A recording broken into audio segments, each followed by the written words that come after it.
We had a great meeting yesterday with Nancy Pelosi and Senator Schumer, and it was a very bipartisan meeting.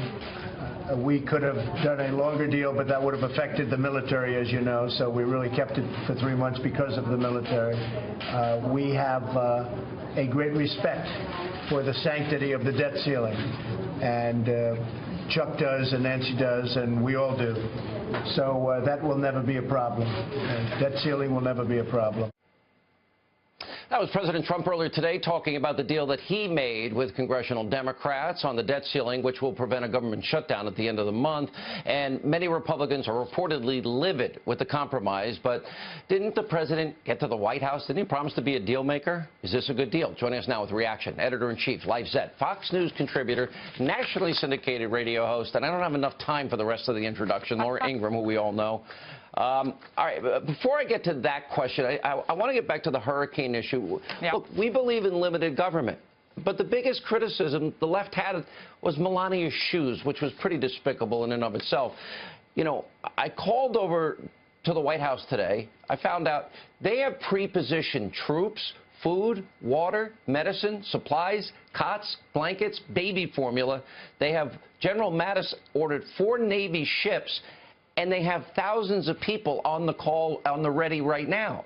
So where are we going with their criticism this time when government is actually working? Well, the left and many Republicans, many never-Trumpers, Sean, are loath to recognize anything that works well in the administration.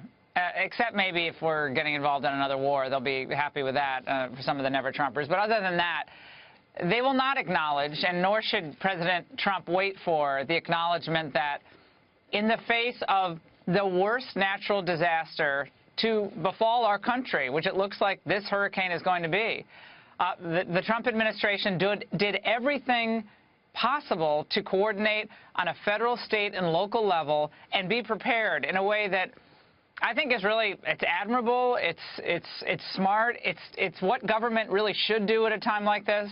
But I don't think we should hold our breath waiting for any acknowledgement of that. Yeah. And I don't think President Trump cares about that at this point. He's worried about the people in South Florida, all the way to Tallahassee, to Gainesville. It's going to be a monster storm that hits all the way up to North Carolina. It's going to the Carolinas. This is a scary moment. You would think that's what we want. We want to help out our friends in Texas, now our friends in Florida. We want them safe and secure. The fact that they, thank God we have, meteorology that can tell us storms like this are coming, and then, of course, we make the necessary preparations. Let me go to this compromise deal. I actually agree with Newt's analysis in that the president wanted to get the money to Texas, and that was a big part of his rationale and thinking. And with all due respect to Mitch McConnell, he hasn't exactly proven himself capable of doing anything because expectations are so high, especially on health care. Yeah, Sean, all the caterwauling we're hearing from Republicans of, oh, woe is us, look, we're betrayed. Where was all of their concern and urgency over the last 6 weeks? They took off for the August recess. They went home. They did what they do at home. They went to some picnics and some state fairs, probably raised some money, took a little break. And at the time, I think the president begins to think, we got to get something done here. He wants to be a popular president. He is a conservative populist. That means at times, if Republicans don't deliver legislation that he can sign on the critical matters that he campaigned on, he's going to look to move the ball down the field with, another set of players. And sometimes it's going to be people that you and I don't like very much, we don't agree with on many issues, on an issue like the debt ceiling, which is a conservative concern, and rightfully so. But the president wanted to move this issue off the table and clear the deck for tax reform. If they do not get tax reform done, they're done. They're finished. And Paul Ryan came out today, and he had an extra special spring in his step, I think, today on tax reform. It's funny what Trump working with the Democrats will do to the Republicans.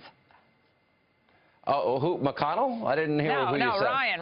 Ryan had a little extra excitement about the tax reform I'm going to be today. fair. At least Ryan got the health care bill out of the House, and the Freedom Caucus worked hard with him, and they got it done at the end of the day. McConnell has no excuses, and the fact that he feels so much pressure and excessive expectations and Sean, is mind-numbing to me. When Charlottesville happened, These people are the first ones to give, you know, on background or off the record sniping at the president. A lot of these people who are grousing now about Donald Trump. I mean, they're happy to say, oh, he doesn't understand how complex things are. He doesn't understand how difficult legislation is. And he comes along and says, you know something? If you don't work with me, I'm going to work with these other people. We're going to get something done. Hey, the American listen, you people hear are the sick same of it. thing. People like Ben Sass and Flake and John McCain, the things they say about him behind closed doors. They hate Trump. Okay. Laura Ingraham, great to see you. Thank you for being with us.